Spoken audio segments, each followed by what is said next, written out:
나 평소에 기분이 너무 왔다 갔다 해. 조울증 아닌가? 정신과야 그거 한 번 먹으면 중독되는 거 아니야? 머리가 망가진다던데. 정신과 의사세요? 그럼 제 마음도 막 읽고 그런 거 아니에요? 정신과? 마음만 굳게 먹으면 되는 걸 무슨 치료를 받는다고. 네가 의지가 약해서 그래. 정신과 의사들이 보여주는 정신과의 속살, 어디서도 듣지 못했던 정신과의 속사정 이야기, 내부자들.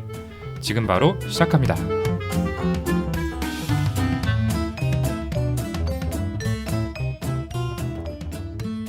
네, 안녕하세요. 젊은 정신과 의사들이 하는 솔직하고 은밀하고 자상한 정신건강과 마음 이야기, 내부자들입니다. 자, 먼저 각자 소개부터 하고 시작할게요. 예, 안녕하세요. 김지용입니다. 안녕하세요. 허기영입니다. 안녕하세요. 윤희우입니다. 안녕하세요. 손정현입니다. 네, 그리고 저는 이 방송의 확고부동한 사회자 오동훈입니다. 헐. 네, 원래 처음에 저희 사회자 정할 때 이렇게 뭐 돌아가면서 하자 그랬었는데 다들 아시겠죠, 이제? 네, 어쨌든 지난 녹음 때 갑작스럽게 좀 주중에 하느라 3명이서 녹음을 하게 됐었잖아요. 오늘은 다행히 다 모였는데 네. 그때 좀 그래서 그랬는지 이야기들이 좀 풍성하게 나오지도 못한 것 같다는 생각도 들고 녹음할 때도 중간에 자주 막 끊어지고 말도 절고 이랬었는데 평소에는 전혀 몰랐던 우리 정연이와 규영이의 소중함을 좀 약간 깨닫게 되는 계기가 됐던 것 같아요. 제가 절어주는 역할. 처음 빠졌잖아요. 그러게 기영이 처음 제가 빠졌구나 그때. 제가 얼마나 중요한지 알겠죠? 진짜 허경 선생님 진짜 처음 빠졌네요 그때. 네. 뭐 그것도 그렇고 확고부동한 사회자 동훈이가 긴장을 되게 많이 하더라고요. 자꾸만 말 절고 혼자 따로 녹음한다고 그러기도 하고 좀 많이 불안했던 것 같아요. 아니 뭐 이렇게 뭐 불안했던 건 아니고요. 뭐 사실 그날 컨디션이 좀 별로기는 했어요. 근데 사실 저보다 그날 제일 말 많이 씹었던 거 윤유 선생님 아니에요? 저 진짜 편집하느라 좀 힘들었어요. 반성하시고 제가 돌아오니까 좀 신경이 많이 쓰이셨는지 분량 차지하려고 오버해서 이상한 얘기도 하고 그랬던 것 같은데 너무 그러실 필요 없어요. 정말 원본을 한번 모함을 들어봐야겠네. 원본 안 들어봤는데. 들어봤다고? 원본. 원본은 안 들었. 아예 안 들으신 것 같아요. 어떻게 알았지? 근데 진짜 오동훈 선생님은 모함만 빼면 공격할 게 없는 것 같아요. 그날도 솔직히 저도 말을 좀 절고 그런 건 있긴 있었는데 그날 제가 사랑니를 뽑는 바람에 좀 말하는 게 부자연스럽긴 했었거든요. 지금도 인정은 빼셨나요 해요. 혹시? 빠져 있죠 아직. 오늘 또 뭐 하나 빼셨나요? 편집하기 힘들겠다. 아 미안해. 아니. 아무튼 뭐 윤유 선생님 오늘도 사랑니 핑계 또 대시는데 늘 그런 식으로 여러 가지 핑계를 대시는 모습이 상당히 미성숙하시네요. 지금 방금 윤유 선생님이 보인 모습처럼 마음이 불편한 걸 솔직하게 이야기하지 못하고 몸이 불편해서 그렇다라고 표현하는 방어 기제를 신체화라고 소마타이제이션 이런 이름으로 부릅니다. 네. 소마타이제이션이었어? 나 소마티제이션이라고 했는데. 그러니까 소마티제이션이라고. 근데 얘가 발음 제일 좋으니까. 왠지 방송 나대지 끝나고 말아줄래요? 방송 끝나고 검색해서 편집할지 말지 결정을 할게요. 아 근데 오동훈 선생님이야말로 이 신체화 방어 기제를 제일 극적으로 사용하셨던 분으로 알고 있는데 그 저희 전공의 근무직 교체 3년차 하기 전날에 그 모 교수님 파트 진짜 죽어도 가기 싫다고 막 그러더니 맞아요. 다음날 갑자기 충수염 맹장 수술을 받으셨었잖아요. 그때 같이 저하고 그 전 텀에 같이 있었는데 진짜 가기 싫은데 아픈 게 차라리 낫겠다 이런 말을 몇 번 하긴 했었거든요. 맞아요. 깜짝 놀랐어요. 정말 진짜. 그랬었는데. 아 정말 미치겠네요. 제가 뭐 그런 말을 아예 안 한 건 아니었지만 뭐 그거랑 별개로 아파가지고 수술까지 받은 사람한테 이제 막 말 지어내고 이건 아니라고 봅니다. 예, 근데 진짜 그때 동훈이 수술한 건 진짜 극적이었어요. 어떻게 텀 체인지 하루 전에 그것도 평소에는 아픈 곳 하나 없던 사람이 갑작스럽게 아프다고 하면서 수술을 하더라고요. 그러다 보니까 다들 의심을 할 수밖에 없었죠. 진짜 저희가 다 그랬잖아요. 극적인 신체화의 정형적인 모습이다. 그러게요. 맞아요. 그리고 바로 전날 회식 때 저랑 막 술 새벽까지 먹고 노래방 가서 놀고 막 그랬는데 바로 다음날 갑자기 환자가 돼가지고 누워 있으니까 의심을 할 수밖에 없었죠. 다들 너무 모함하지 마시고요. 그 수술 다음 날 병문안 가서 정확히 기억하는 제가 정리를 해드릴게요. 나름 걱정돼서 갔는데 되게 환하게 웃는 얼굴로 누워 있고 복도도 잘 걸어 다니더라고요. 환자의 얼굴이 아니었다는. 네, 그래서 소문이 우리의 추측이 사실이었구나 이렇게 생각해서 사갔던 음료수를 그냥 제가 마셨던 기억이 나요. 네, 그때 제 기억에도 이 김주영, 허경 선생님 두 분이 의국원들 다 데리고 와서 제 냉장고에 있는 음료수까지 다 드시고 가셨던 기억이 나네요. 너무 많아서. 아마 본인들이 쏘겠다고 하고 난 다음에 그냥 제 병실로 왔던 것 같아요. 아 맞아요. 그때 지용 형이 의국장이었을 거예요. 병문안으로 온 게 아니고 간식을 먹으러 병실에 찾아왔던 거죠. 다 같이 음료수라도 마시자. 뭐 이런. 근데 진짜 너무 멀쩡해서 제가 혹시 왼쪽 배 수술한 거 아니냐 이런 얘기도 했었는데 맹장 오른쪽에 있거든요. 네. 근데 이게 뭐 동훈이가 그때 배가 안 아팠다는 말은 아니고요. 뭐 그때 실제로 신체와 방어 기제를 사용할 때 통증이 안 느껴지는데 아프다고 거짓말하는 게 아니잖아요. 실제로 그 사람은 실제 통증을 느끼는 거니까요. 네, 그렇죠. 스스로 통증을 분명히 느끼지만 검사를 해보면 그렇게 통증을 유발할 만한 이상이 발견되지는 않는 게 보통 이제 신체화 장애의 특징이죠. 그러니까 뭐 신체화 장애를 가지신 분들은 그렇기는 한데 저는 정말로 신체 문진과 정밀한 CT 검사에 의해서 충수돌기염 진단을 받고 그날 밤에 응급 수술을 받았던 사람입니다. 청취자분들 중에서 오해하시는 분 없기를 바라겠고요. 아무튼 사담 너무 길어지면 안 되니까 본격적인 얘기로 넘어가도록 하겠습니다. 이제 저희가 신체화라는 방어 기제에 대한 얘기로 시작을 했는데요. 오늘 정비소 시간에 이야기할 주제가 예전에는 신체화 장애, 뭐 신체형 장애 이런 이름으로 불렸던 신체 증상 장애, 소마틱 심텀 디스오더라고 하죠. 이 병에 대해서 좀 이야기를 나눠보려고 합니다. 진료실에서 저희가 많이 접하는 질환이기도 하고 그만큼 여러분께서 사연을 보내주셨는데요. 청취자분들의 질환에 대한 이해를 돕기 위해서 그 중에서 한 가지 사연을 좀 소개해드리고자 합니다. 사연 요정 손정현 선생님께 좀 부탁드릴게요. 제가 사연 요정이었었나요? 저였던 것 같은데. 그렇죠. 오늘부터 사연 요정인 거예요. 네, 네. 제 무의식이. 시작할게요. 네, 윤희 선생님 좀 배제하고 싶네요. 라이벌리.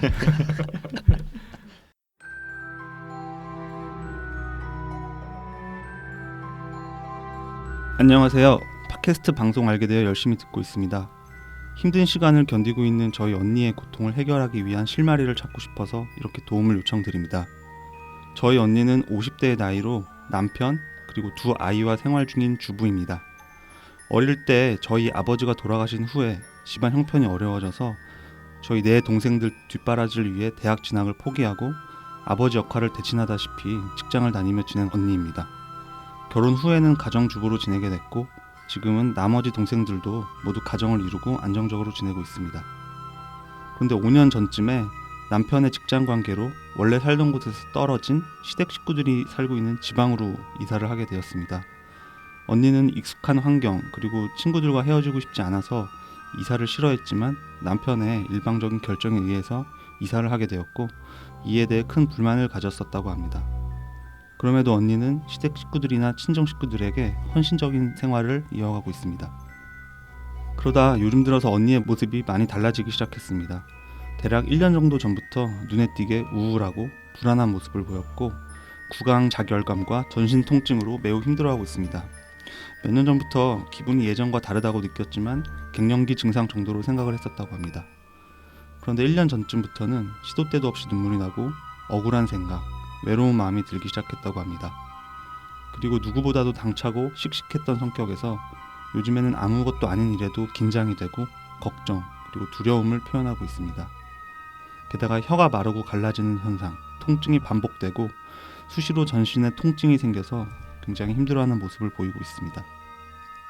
그래서 원인을 찾고자 집 근처의 구강내과, 내과, 산부인과, 정신건강의학과, 통증의학과를 포함해 여러 병원을 다니면서 진찰을 받고 대학병원의 구강내과에서 구강자결감 증후군으로 진료도 받았습니다.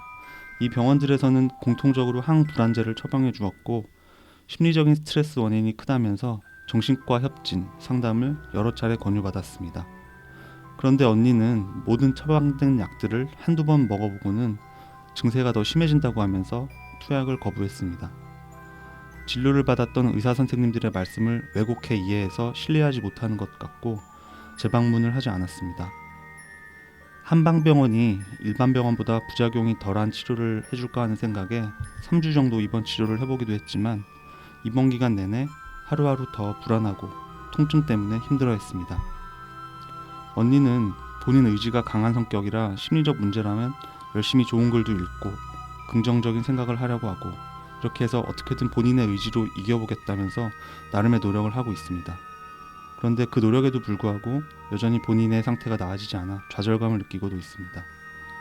그리고 약 성분들 하나하나에 민감하게 반응을 하고 부작용들도 굉장히 염려하고 있어서 약이나 의사의 도움 없이 극복할 수 있는 방향으로 나아지고 싶다고 합니다. 저희 언니를 어떻게 도와줘야 할까요?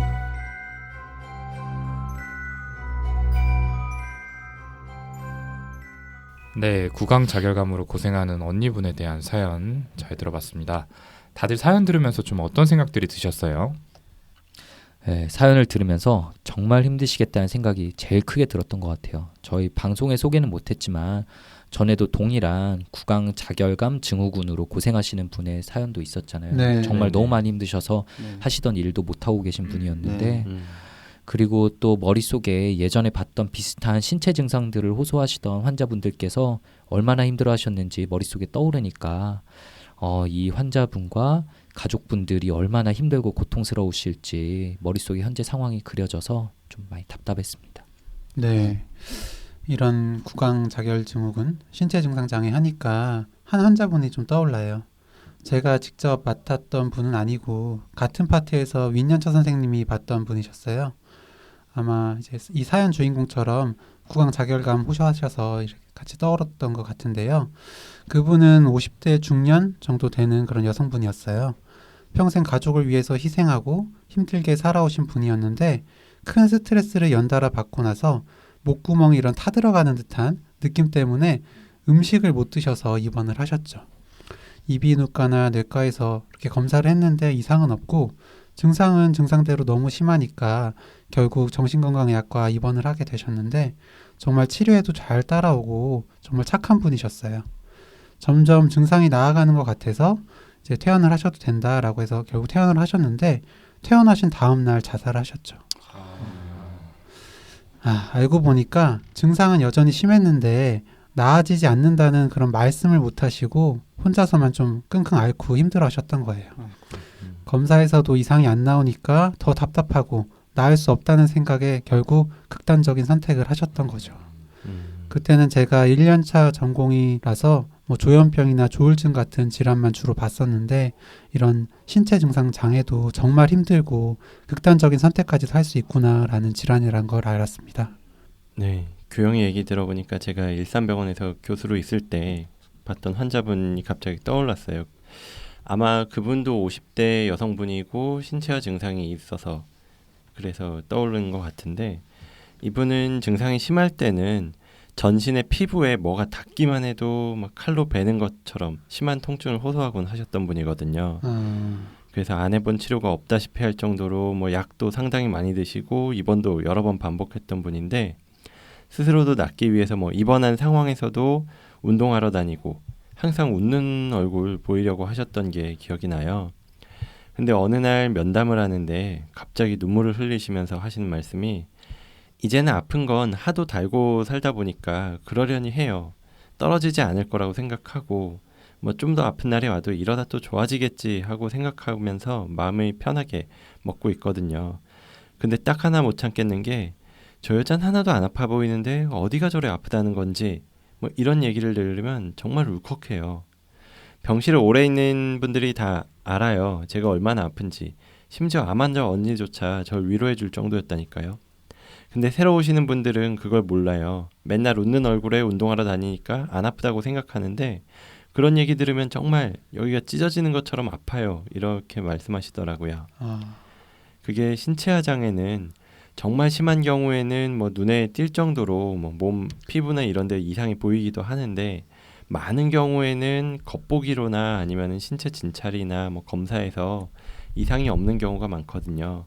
그래서 도저히 아픈 사람으로 안 보이는데 본인은 정말 아파서 겉으로 말은 못하고 혼자만 참다가 규영이가 봤던 환자분처럼 극단적인 선택을 한다든지 그럴 수도 있을 것 같아요. 그러다 보니까 뭐 꾀병이라는 취급을 받기도 하는데 그게 이분들을 더 힘들게 하죠. 네, 맞아요. 저도 내가 아픈 것보다 내가 꾀병을 부린다고 이야기하는 사람들 말을 듣는 게 더 힘들다라고 하시는 이야기를 들은 기억이 나요. 이 신체화 증상, 그 중에서도 통증이 일어날 때는 정말로 아프거든요. 그런데 막상 병원을 찾아가서 해당 부위를 검사해 보면은 그만한 통증을 일으킬 기질적인 이상이 없어서 정상이다, 이런 얘기를 듣게 돼요. 그래서 이게 바로 신체 증상장애의 가장 중요한 특징이라고 할 수 있겠고요. 당연히 환자분들 입장에서는 굉장히 답답하고 불안하실 수 있죠. 차라리 이러이러한 병 때문에 아프신 겁니다 라고 얘기를 들으면 속이라도 시원할 텐데 그것도 아니다 보니까 자꾸만 이런저런 검사를 더 해보게 되고 병원도 옮겨 다니고 이런 일이 반복되는 거죠. 네, 맞습니다. 방금 사연에 나온 분도 굉장히 여러 병원을 다니셨거든요. 사는 곳 주변에 병원, 의원 다니시고 서울의 대학병원에도 가셨었고 다녔던 과도 참 여러 군데였어요. 구강내과, 내과, 산부인과, 통증의학과, 한방병원 입원까지도 하셨었고 지금 정신건강의학과 진료도 보고 계시고 근데 어디서도 뚜렷한 진단을 받지는 못하시고 하니까 당연히 답답할 수밖에 없을 것 같고 이제 병원을 의사들을 믿지 못하겠는 마음도 이해는 되는 것 같습니다. 네, 저라도 그런 생각이 들 것 같아요. 게다가 사연자분은 정말 열심히 살아오신 분이고 본인 의지도 강한 분이시니까 더 반감이 드셨을 수도 있을 것 같고요. 심리적인 원인이라는 이야기를 듣고는 스스로 긍정적으로 생각하고 생활하려고 노력도 하셨는데 실제로는 달라지는 것이 없는 것 같으니까 더 좌절감도 느끼셨을 것 같고요. 네. 특히 이렇게 뭐 정신적으로 강하다는 평가를 받을 만한 분들, 뭐 정말 생활전선에서 억척같이 살아남았고 누가 봐도 저 사람은 진짜 단단한 사람이다, 이런 이야기를 듣는 분들 중에서 원인을 알 수 없는 신체 통증을 경험하시는 경우들이 종종 있어요. 네, 예, 그러다 보니까 그분들께 이렇게 아픈 것은 심리적인 원인 때문입니다 라고 이야기를 드리면 그분들은 진짜 받아들이기 어려워하시죠. 바로 납득하시는 분은 저 같은 경우는 한 번도 뵌 적이 없고요. 보통은 부인하고 부정하거나 화를 내신다거나 하는 반응들이 대부분이에요. 그런데 이런 신체화 현상은 일종의 방어 기제로 그 의식적인 부분이 아니라 무의식적으로 일어나는 현상이기 때문에 본인 스스로는 알아채지 못하고 있는 그 의지로 조절할 수 없는 부분이거든요. 네, 맞아요. 이 보통 심리적인 원인 때문이다라는 이야기를 들으면 내가 의지가 부족해서 그랬구나, 조금 더 노력해야겠다, 이런 식으로 생각을 하기가 쉬운데 그러다 보니까 이렇게 정말 열심히 사셨던 분들에게는 설명을 할 때 좀 조심스러운 부분이 있어요. 그런데 방금 지용 형이 이야기한 것처럼 이 방어 기제란 거는 대부분은 무의식적으로 작동을 하기 때문에 어떤 의지로 좌우할 수 있는 성질이 아니거든요. 이제 말 나온 김에 앞으로도 자주 등장할 단어인 방어 기제라는 거에 대해서 조금 설명을 하고 넘어가는 게 좋을 것 같아요. 아무래도 사회보다는 정신분석 전문이 어울리는 우리 윤희 선생님께 한번 설명 부탁드릴게요. 네, 동훈이가 정말 이 사회 본다는데 애착이 큰 것 같은데 뭐 몇 번이나 얘기했는데 전 자리 욕심은 없습니다. 뭐 저희 방송을 위해서 자꾸 말씀드리는 거예요. 네, 아무튼 이 정신분석 전문이라고 인정해 주셨으니까 이 역할에 최선을 다해 볼게요. 그 방어 기제라는 개념에 대해서 자세한 설명하자면 거의 1시간 정도 그 이상도 필요할 것 같아서 오늘은 간단하게만 이야기를 하고 다음에 좀 더 자세히 이야기하도록 할게요. 이 방어 기제는 어떤 심리적인 갈등이 생겼을 때 나 스스로를 편안하게 하는 방향으로 스스로를 방어하는 마음이나 생각이 작동하도록 하는 장치, 이렇게 이해하시면 될 것 같아요. 좀 추상적이니까 좀 더 와닿는 예를 들자면 종로에서 뺨 맞고 한강 가서 눈을 긴다, 뭐 이런 속담을 생각해 보시면 돼요. 종로에서 날 때린 사람은 나보다 세니까 그 자리에서 뭐라고 하지 못하고 다른 데 가서 화를 푸는 거죠. 이게 뭐 솔직한 마음은 맞자마자 화를 내고 싶지만 그랬다가는 더 심한 해코지를 당할 테니까 그 순간엔 참았다가 분이 풀리지 않으니까 나보다 약한 대상한테 화를 내면서 분을 푸는 거죠. 어쨌든 이러면은 화는 풀어냈으니까 마음도 편안해지고 해코지도 안 당하는, 스스로를 보호하는 방식으로 생각이나 행동이 흘러가게 된 거죠. 다만 이런 과정이 내가 의식적으로 하는 게 아니라 무의식적으로 일어나는 게 방어기제의 특징이라는 점이 좀 중요합니다.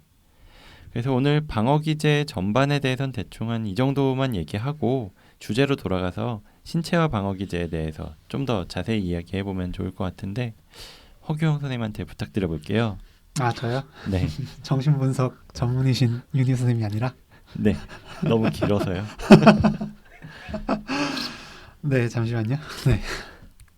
그 신체화라는 그런 방어 기제는 이런 정서적인 고통이나 이런 다른 감정 상태들을 신체적인 증상으로 바꿔서 신체적인 그런 염려들에 집중하는 거죠.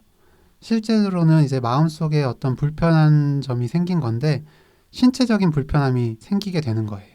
통증이 생긴다든지 감각에 뭐 이상이 생긴다든지 아니면 뭐 움직임에 문제가 생긴다든지 뭐 이런 일들이 일어나죠. 어떻게 보면 상당히 흔한 경험일 수 있는데요. 머리가 아프거나 속이 쓰리다거나 팔다리가 저리거나 이런 일이 있어서 병원에 가보고 진료를 받았는데 뭐 그냥 신경성입니다라든지 스트레스 때문입니다라는 말을 들을 때가 많잖아요. 그렇죠. 그런 경우에 이런 게 바로 신체화라는 방어 기제가 작동했다 이렇게 생각하시면 될 것 같습니다. 그리고 또 이 신체화 방어 기제가 정신 분석이라는 학문이 발달하게 된 가장 중요한 계기가 되기도 했어요.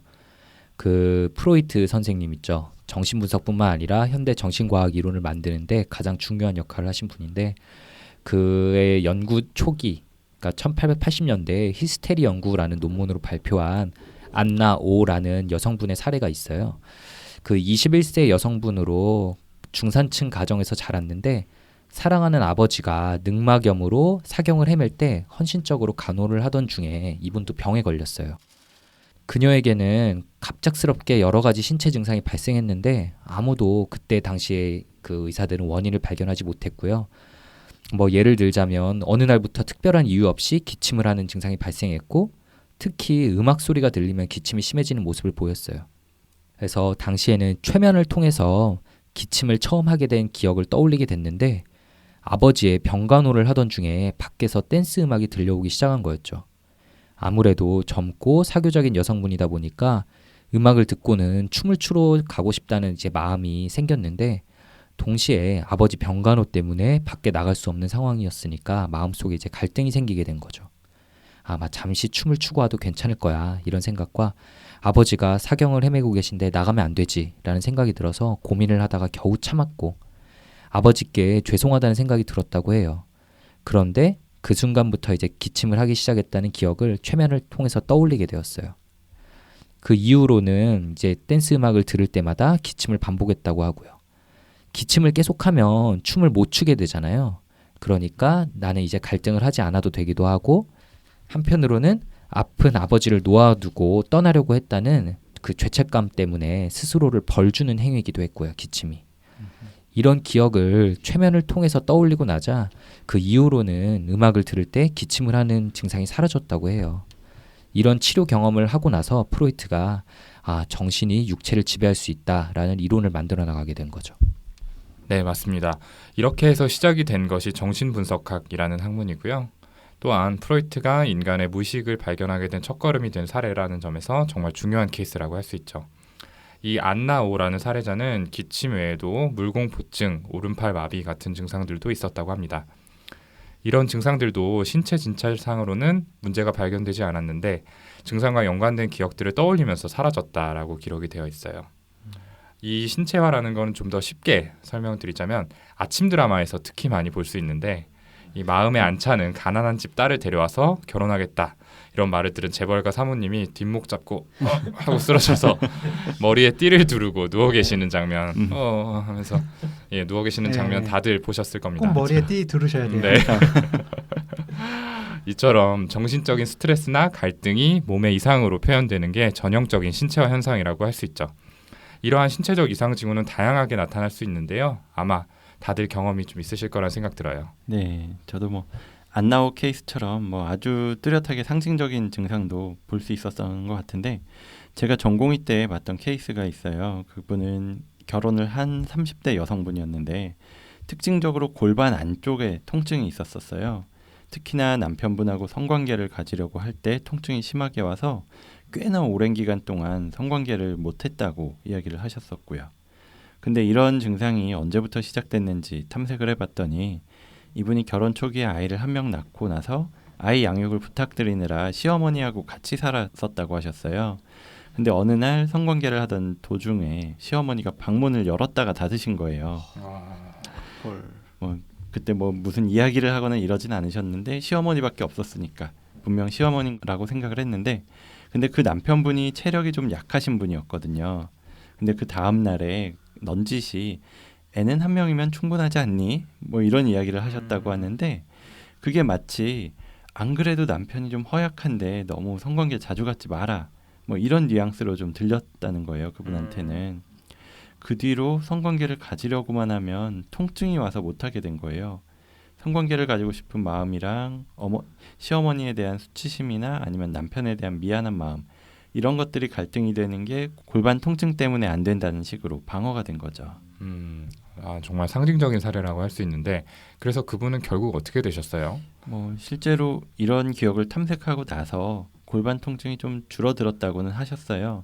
완전히 없어지진 않았지만 그래도 아주 불편한 정도는 아니라고 하셨는데 다만 그 뒤로 오랫동안 뵈진 못해서 길게는 어떻게 되셨는지는 좀 기억이 나질 않고 좀 궁금해지긴 하네요.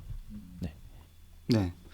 근데 여기서 오해를 하기가 쉬운 게 저희가 보호자분들한테도 자주 이제 중요하다고 설명을 드리는데 이 방어 기제가 무의식 중에 작동한다는 얘기를 앞에서 희우가 했었잖아요. 다시 말하면 증상을 일부러 일으키는 게 절대 아니고 무의식 중에 이제 신체 증상이 실제로 존재를 해서 경험을 하게 된다는 점을 이야기를 꼭 드려야 될 것 같아요. 이 점이 꾀병이라는 진단이 정신과에도 있는데 이 점이 꾀병하고 신체화라는 방어 기제의 가장 큰 중요한 차이잖아요. 예를 들어 보면은 뭐 중요한 시험을 앞두고 내가 공부를 충분히 못했다라고 느낄 때 이 시험 날짜 다가올수록 뭐 배가 아프다거나 머리가 아파서 괴로운 경험들을 흔히 하잖아요. 뭐 저는 많이 했거든요. 그러면은 뭐 여기 계신 분들도 그리고 청취자분들 중에서도 뭐 한두 번씩 비슷한 경험은 해보셨을 것 같아요. 예, 그렇게 되면 내가 공부를 안 해서 시험을 망쳤다라는 생각을 안 해도 되고 대신에 배가 아파서 이번 시험은 어쩔 수 없었어 이렇게 생각을 할 수 있게 되고 스스로 자존감에 상처를 받지 않을 수가 있는 거거든요. 이런 생각이 의식적으로 생기는 게 아니라는 점이 방어 기제로서의 신체화의 핵심적인 부분입니다. 이 꾀병은 잘못을 했는데 몸이 아파서 그랬다라고 의식적으로 주위에 둘러대는 식으로 해서 이 처벌을 피하거나 어떤 경제적 이득을 노리거나 하는 2차적 이득이라고 하는데요. 이런 2차적인 이득을 위해서 의식적으로 증상을 주위에 연기한다는 점에서 본질적으로 다르죠. 뭐 예를 들면은 재벌 총수들이 아니면 뭐 정치인들이 뭔가 잘못해서 검찰에 조사받으러 가거나 할 때처럼 어떤 곤란한 상황에 처하면 다 똑같죠. 뭐 휠체어 타고 마스크 쓰고 뭐 모자 눌러 쓰시고 뭐 심한 분들은 들것에 실려서 출석하시는 분들도 있고 뭐 그런 것들을 예로 들을 수 있을 것 같아요. 뭐 그중에 진짜로 아프신 분들도 있기는 있겠지만은 사실 뭐 본인도 그렇고 주위 사람들도 정말 아프지 않은 분들이 많다는 거는 다들 뭐 알잖아요. 좀 위험하네요. 좀. 원래 그런 발언하는 거 좋아하시는 분이에요. 남산 한번 구경하고 싶네요. 남산 동기. 네, 좋습니다. 아무튼 이렇게 신체화라는 방어 기제에 대한 이야기를 나눠봤는데요. 이쯤에서 잠깐 쉬었다가 2부에서는 본격적으로 신체화 장애의 생물학적인 측면, 진단, 치료에 대해서 이야기를 나눠보려고 합니다. 이어서 2부도 들어주세요.